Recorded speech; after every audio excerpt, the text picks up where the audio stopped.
Daniel, capítulo 1, verso de número 8, apenas o verso de número 8 que nós estaremos lendo, para que possamos ganhar tempo no nome de Jesus. Quantos encontraram, digam amém. Amém. Daniel, capítulo 1, verso 8, diz o seguinte: E Daniel propôs no seu coração não se contaminar com a porção das iguarias do rei, nem com o vinho que ele bebia.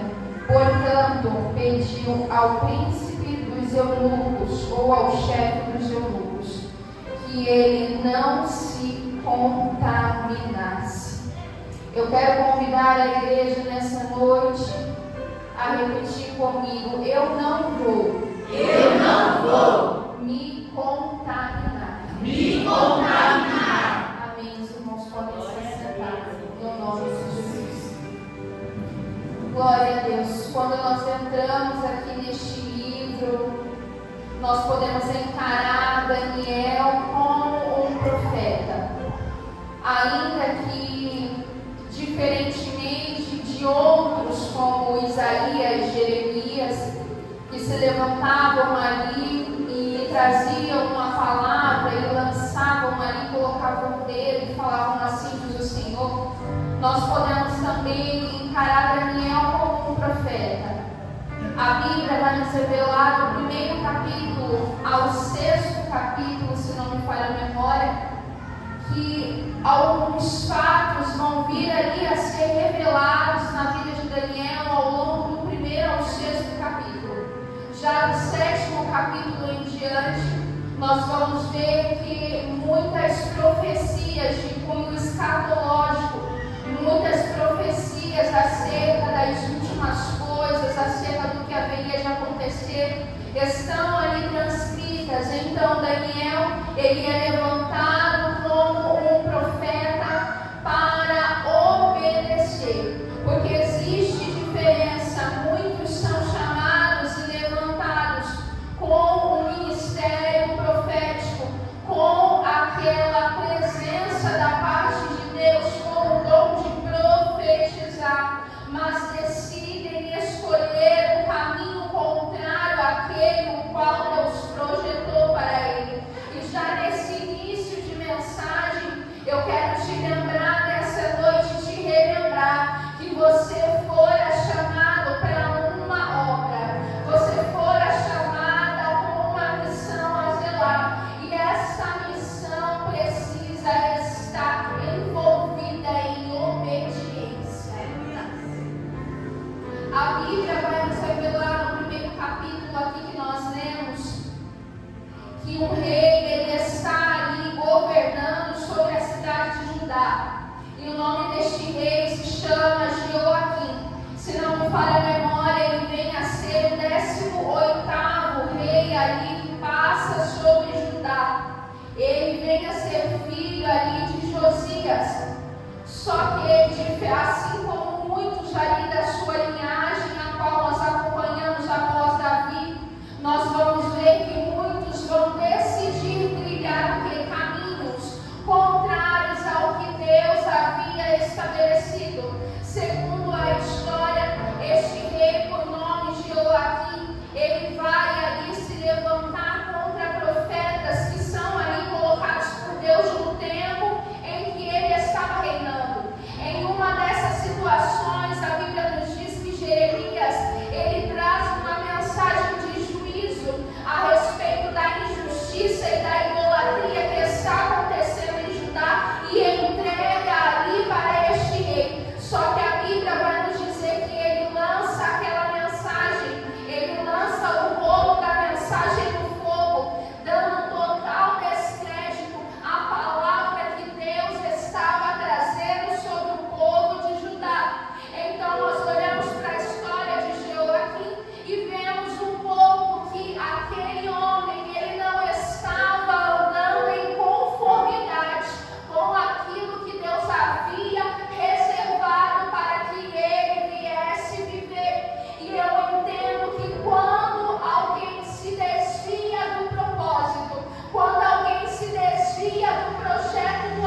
Bíblia vai nos dizer que algo vai acontecer devido às suas práticas, devido a trazer de volta o culto a deuses pagãos ali para ajudar. O Senhor, Ele vai se manifestar na vida daquele homem e na vida dos habitantes de Judá.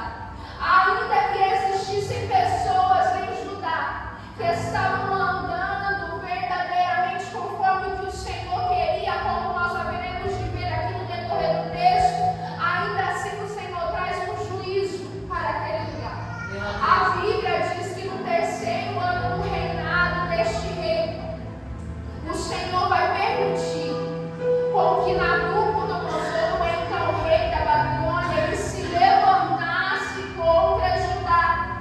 E no ato em que Nabucodonosor se levanta contra Judá, ele vai sitiar a cidade, ele vai entrar na cidade, e a Bíblia vai nos dizer que ele vai tomar alguns utensílios sagrados que eram do Senhor Deus e vai transportar esses utensílios sagrados para a casa do seu Deus, na terra de Siná, lá na Babilônia.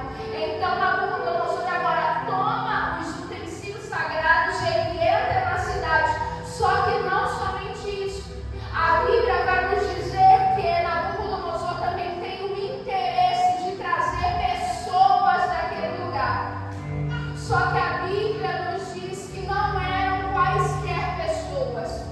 Ele vai dar uma ordem a um homem chamado Aspenaz, que é o chefe dos eunucos. Este homem cuidava do harém, cuidava das mulheres, das esposas dos reis, das odaliscas, ele tomava conta.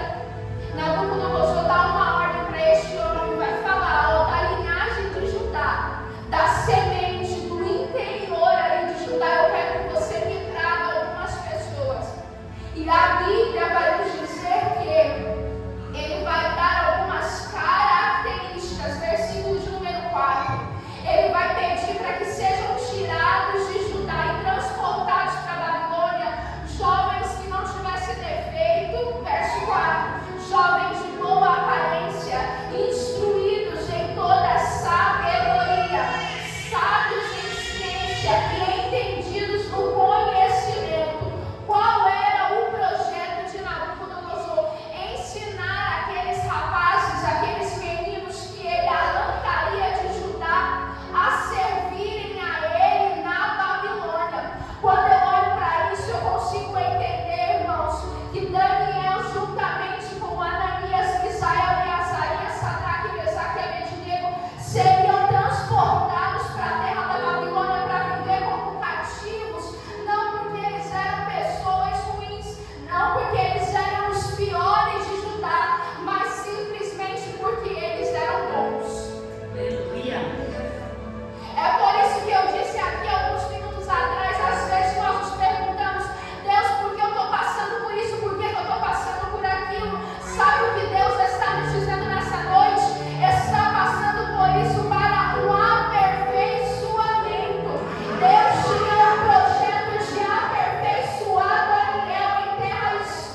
cultuavam deuses nesse sentido. E Daniel agora está inserido justamente neste lugar. Só que o Daniel que estava em Judá é o mesmo Daniel que entra na Babilônia.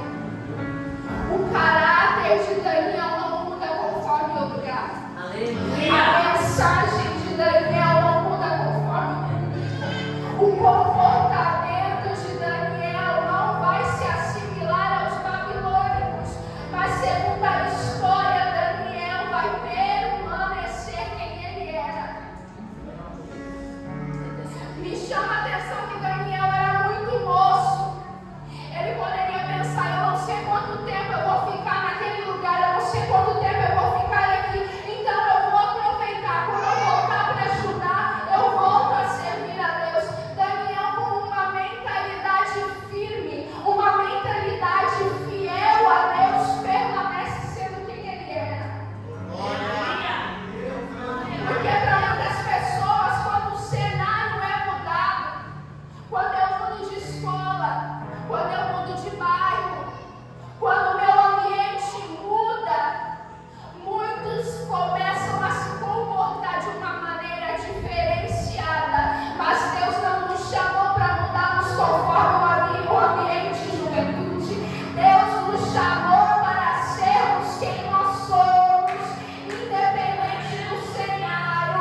Em Judá eu sou fiel, então quando eu entrar na Babilônia eu vou continuar agindo em fidelidade. Deus está dizendo: não muda conforme o cenário, não muda conforme as circunstâncias, jovem, não muda conforme o lugar onde você está pisando. Deus está nos dizendo nessa noite: seja o mesmo. Tem recompensa para quem permanece, tem recompensa para quem insiste, tem recompensa para quem é fiel e não desanima. Daniel vai para a Babilônia juntamente com os seus amigos, é o que a Bíblia nos diz. E a intenção de Nabucodonosor era doutrinar, era entrar aqueles meninos no alfabeto, na alfabetização ali da Babilônia. Então Daniel, juntamente com os seus amigos, teria de passar todo por um processo. Teriam de reaprender aquilo que eles falavam em Judá, já teria que ser descartado. E eles teriam que aprender ali um outro mecanismo de comunicação. Nabucodonosor estava tentando. Nabucodonosor tinha um propósito de preparar Daniel e os seus amigos para servir a ele dentro da Babilônia. Só que aí eu imagino o Senhor olhando do alto para aqueles meninos e dizendo e pensando: ele está tentando ensinar eles, doutrinar eles para servir a ele mesmo na Babilônia, mas eu estou me aproveitando deste tempo para ensiná-los a servir a mim dentro da Babilônia. Eles estão agora inseridos neste lugar, e a Bíblia vai nos dizer que vai ser ordenado, versículo 5, uma porção diária de alimento, porque além de Nabucodonosor querer que eles aprendessem a língua, a forma de escrever, fossem instruídos na sabedoria da Babilônia, Nabucodonosor também queria ver aqueles meninos de forma saudável fisicamente. Por quê? Porque para que a gente possa exercer algo, fazer algo, nós precisamos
o que não podia faltar no banquete real para ser oferecido àqueles rapazes era o pão e o vinho. E quando eu lia isso, o Senhor falava ao meu coração: é isso que o inimigo ele tenta fazer nos dias atuais. Nós sabemos que existe um culto que nós participamos mensalmente, que carrega o símbolo do pão e do vinho, o corpo e o sangue de Jesus Cristo. E aí o Senhor me dizia: Satanás nesse tempo presente está querendo confundir a mente de muitos. Está querendo dizer que o Senhor está onde Ele não está. Está querendo dizer que Deus está fazendo quando na verdade o movimento é estranho, o Senhor está bem longe. Mas nessa noite o Senhor Ele nos diz: é tempo de observar e discernir o que é do que não é. Porque aquilo que não é pode me conduzir à ruína. Aquilo que não é pode me conduzir ao inferno. Por isso que o discernimento é importante. A Bíblia vai nos dizer que eles seriam preparados nessa alimentação durante 3 anos. Findados os 3 anos, eles se apresentariam ali a Nabucodonosor novamente para mostrar como eles estavam. Eu entendo que se Daniel houvesse assentado juntamente com seus amigos participar do banquete, eles estariam estabelecendo um pacto com o rei da Babilônia. Eles estariam estabelecendo um pacto propriamente dito, uma relação de 3 anos em fidelidade a Nabucodonosor. Enquanto eu meditava nesse texto, o Senhor me dizia que tem muitas pessoas que estão estabelecendo pactos com Satanás e nem estão percebendo. Porque o pacto não é só aquele pacto que existe derramamento de sangue. Um pacto também pode ser formalizado através de uma música que eu canto, de uma música que eu escuto, através de uma palavra que sai da minha boca, através do meu coração alicerçado em algo que Deus não está. E o Senhor está aqui para nos relembrar que o pacto, seja qual ele for, que tenha sido estabelecido ou levantado, o sangue dele é poderoso para quebrar e para lançar por terra aquilo que fora estabelecido. Daniel e os seus amigos não aceitam estabelecer um pacto. E se no decorrer daqueles 3 anos um daqueles meninos viessem a morrer, será que eles estariam com Cristo? Será que eles estariam em Deus? Porque tem gente que pensa: é só mais um dia, é só mais uma música, é só mais uma festa, é só mais uma vez que eu fico com essa pessoa. E se Jesus resolver voltar nesse dia em que tudo isso está acontecendo, o pacto foi estabelecido, e para onde vai a minha alma? Sabe por que eu estou falando isso? Porque eu já estive do outro lado. Eu nasci em berço evangélico, mas sempre tem aquele momento em que a gente se afasta.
orar pela minha vida, que seja, Deus trabalha da forma que Ele quer.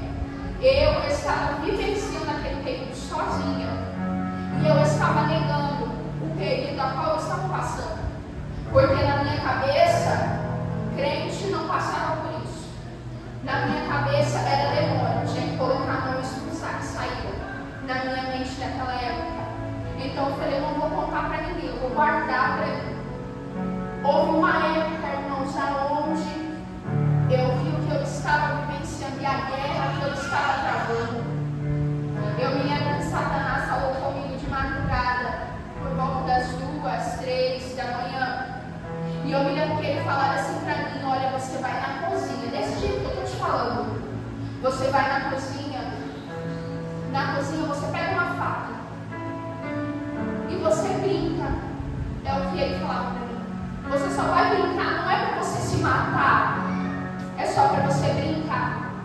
Quando eu ouvi aquelas palavras, eu entendi a guerra que eu estava passando e que ela era muito mais forte e espiritual do que a minha mente. Ela estava acostumada a entender.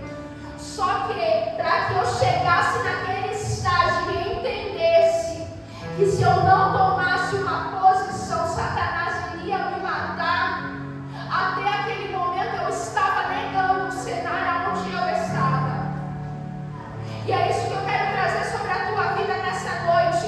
Independente qual é o teu cenário, pode ser um cenário de depressão, de angústia, um cenário de opressão. Você pode estar passando por um cativeiro não físico, mas um cativeiro emocional. Deus ainda é poderoso para estender a mão sobre a tua vida e te dar o livramento. Mas você precisa reconhecer que você necessita dessa mão ajudadora. Porque enquanto eu neguei, eu não preciso de ninguém. Enquanto eu neguei, eu não preciso de nada. Eu consigo sair sozinha daqui se eu dobrar o joelho e orar somente. Não que isso não seja preciso, mas muitas vezes Deus quer que você esteja ao lado de pessoas, porque Ele prepara pessoas para andar conosco, para nos ajudar, para nos auxiliar, mas é preciso reconhecer aonde eu estou inserida. Daniel entendeu que ele estava em cativeiro.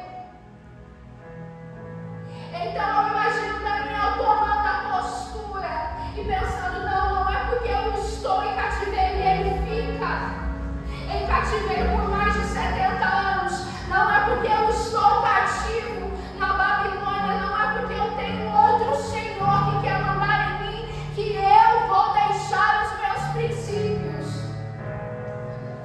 A Bíblia vai dizer que o nome de Daniel e os seus amigos são mudados lá na Babilônia.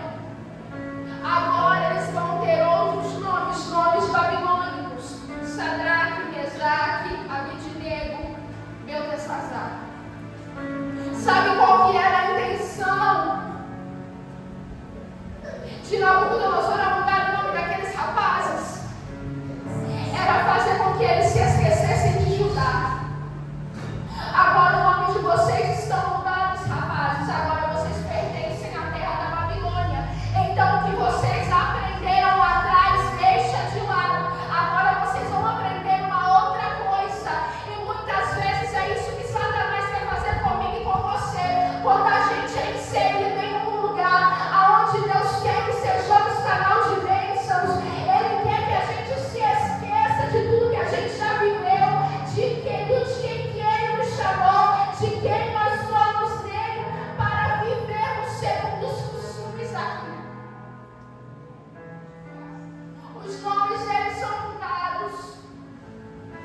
A Bíblia vai nos dizer que Daniel, juntamente com os seus amigos, vão decidir não participar daquele banquete.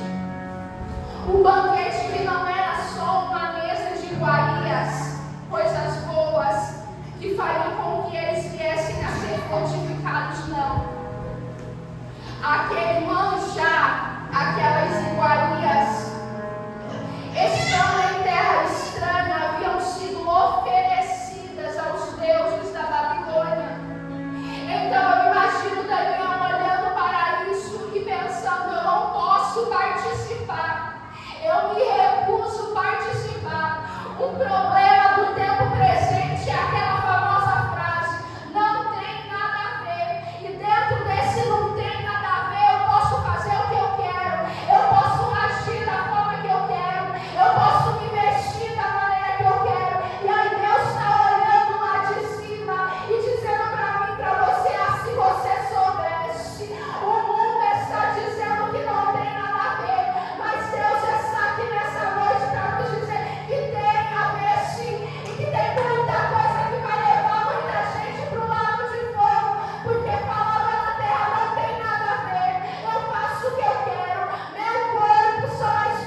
a Bíblia vai nos dizer, Daniel, lá no capítulo 8, nós lemos que ele propõe no seu coração a não se contaminar. Já comeu um alimento que estava contaminado? Dá uma reação no nosso corpo, porque o nosso corpo não está acostumado a receber aquilo. E a contaminação de um alimento, ela pode levar a pessoa a óbito. Se ela não for feita ali uma lavagem, não for feito um tratamento ali, antes que aquele alimento viesse a fazer efeito.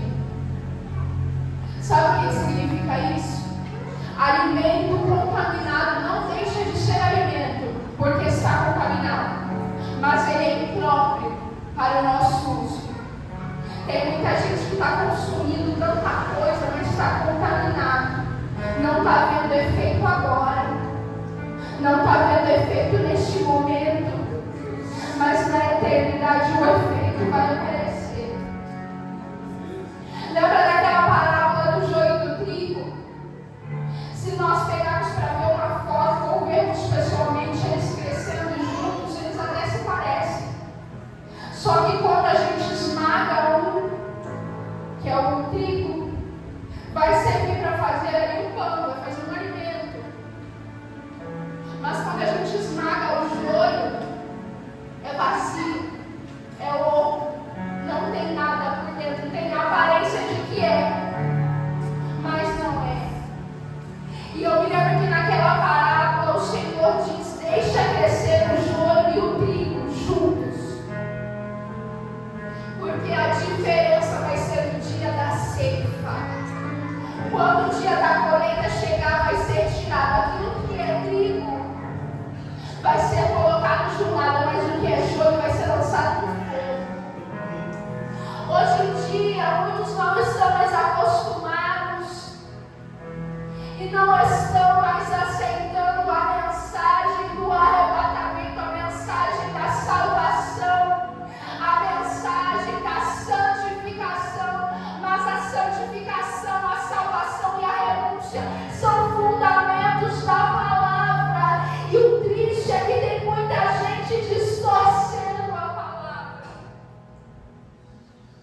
Daniel decide não se contaminar. A Bíblia diz que ele propõe no seu coração: não vou participar. E a Bíblia diz que ele também vai comunicar o Aspenaz, o chefe dos eunucos, que a gente falou bem no começo.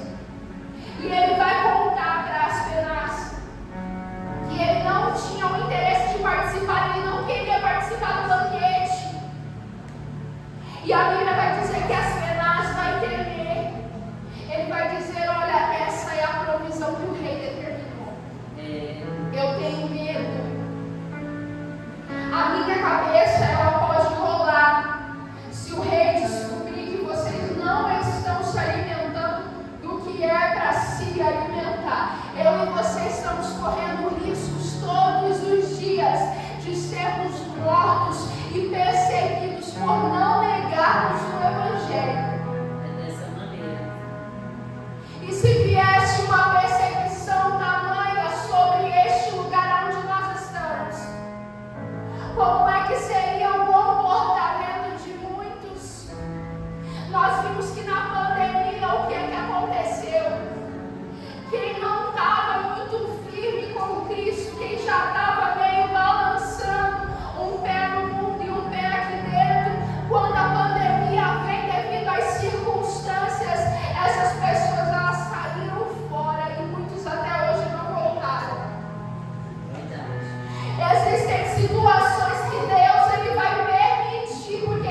favor. O ato dele conversar, o ato de Daniel se levantar para fazer alguma coisa, vai ser abençoado por Deus. Porque às vezes a gente fica esperando o Senhor fazer tudo, mas existem coisas que o Senhor quer que eu faça, não porque Ele depende de mim, não, nós dependemos dEle, mas o Senhor quer que venhamos fazer para a nossa experiência e amadurecimento.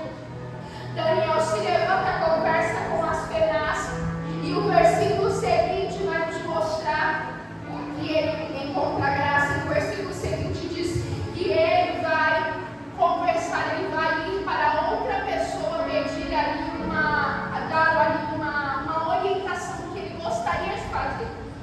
A palavra vai nos dizer que ele vai ir conversar com Meusá, versículo de número 11. Quando ele conversa com Meusá, que era o homem que estava responsável por organizar o banquete e dar aqueles rapazes, o texto não diz mais para ele que ele vai voltar lá atrás, vai falar: ó, Meusá, nós viemos de Judá, nós temos uns outros ritos, nós temos uns outros costumes, o nome do nosso Deus é Yahvé, nós servimos a esse Deus, e Ele não permite que a gente pratique a idolatria. E essa mesa que o rei projetou para nós não queremos fazer parte, porque é uma mesa estranha, é uma mesa desconhecida. Se nós nos alimentarmos, nós estaremos desviolando as leis, nós estaremos ultrapassando os limites daquilo que Deus projetou para nós. E eu imagino eles conversando. A Bíblia vai nos dizer que ele vai falar para Meusá, lá no versículo de número 12, ele vai falar para Meusá: espera 10 dias. Durante 10 dias, eu e os meus amigos vamos nos alimentar de pão e água. E quando eu olho para a palavra, eu consigo entender que o pão simboliza o próprio Cristo,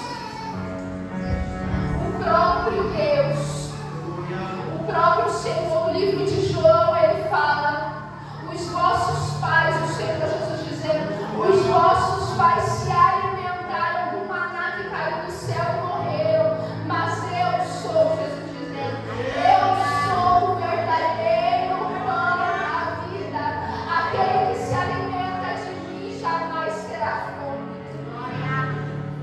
Água representando a presença do Espírito Santo. Daniel estava colocando um manjar mundano, um manjar da Babilônia, um manjar da idolatria, e estava se aproximando do manjar do Eterno.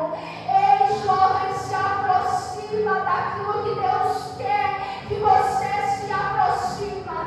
Vai te custar algumas amizades, sim. Vai te custar alguns lugares que antes você pisava, sim. Vai te custar algumas conversas no WhatsApp. Vai te custar alguns grupos de WhatsApp. Vai te custar muita coisa aqui. Mas eu quero te dizer essa noite: o relacionamento com Ele vale a pena muito mais do que as coisas que a terra te ofereceu. Enquanto o mundo diz que você pode, o Senhor diz que não, mas Ele supre a tua carência, Ele supre a tua necessidade, Ele supre a tua alma. Não troca o manjar de Deus por aquilo que Satanás tem te oferecido. E a Bíblia nos diz que Ele pede nos dê 10 dias. Verso 13. E ele vai falar no final desses 10 dias, nós saberemos nos colocar diante do Senhor, e o Senhor olha para a nossa aparência e vê como nós estamos. Só que ele vai dizer a nossa aparência e a aparência dos outros jovens. Então aí nós conseguimos entender que um outro grupo de pessoas, mais outras pessoas, decidiram se alimentar do banquete, diferentemente de Daniel e os seus amigos.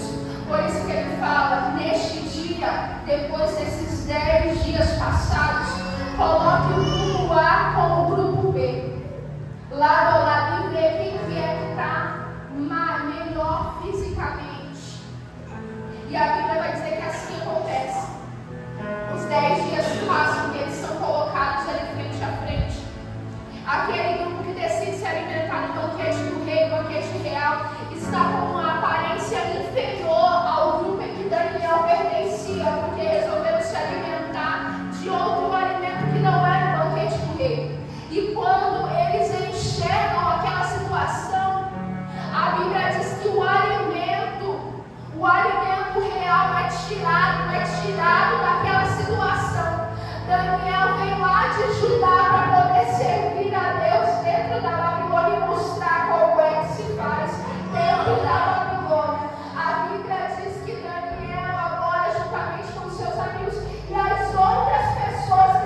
somente Daniel, não somente o grupo de Daniel, mas os outros rapazes que também estavam sendo preparados para servir a Nabucodonosor foram alimentados durante 3 anos desse mesmo alimento. Ao findar dos 3 anos, eles se apresentam diante de Nabucodonosor. E quando eles se apresentam, a Bíblia vai nos dizer que o rei vai considerar, verso 19, Daniel, Ananias, Misael e Azarias, pessoas mais instruídas e sábias, 10 vezes mais do que todos os magos e astrólogos que estavam inseridos no seu reino. A diferença acontece quando eu e você decidimos não nos contaminar. A diferença acontece no cenário quando eu e você decidimos não participar do que o mundo quer que venhamos participar.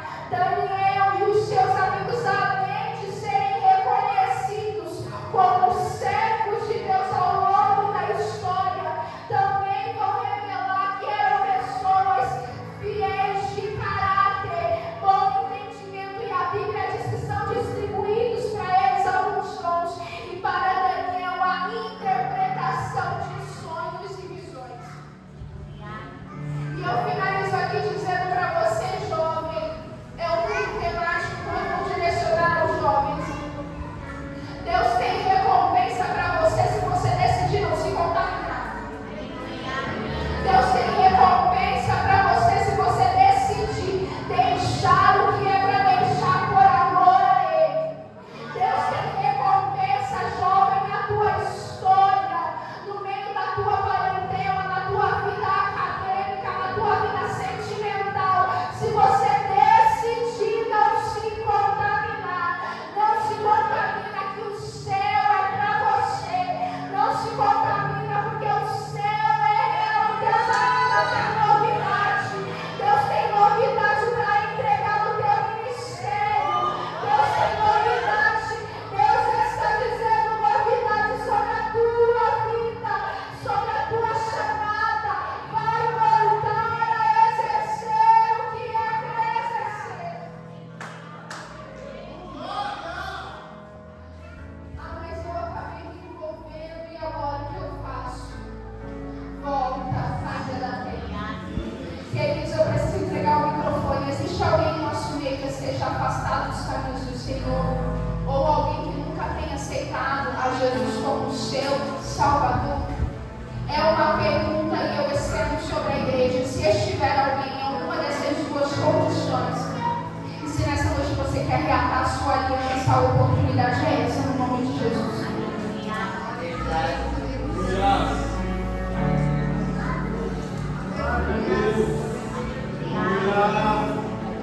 Querido, se não tem, que Deus abençoe. E se tem, por algum motivo, você não quis vir receber essa oportunidade, Deus te conceda.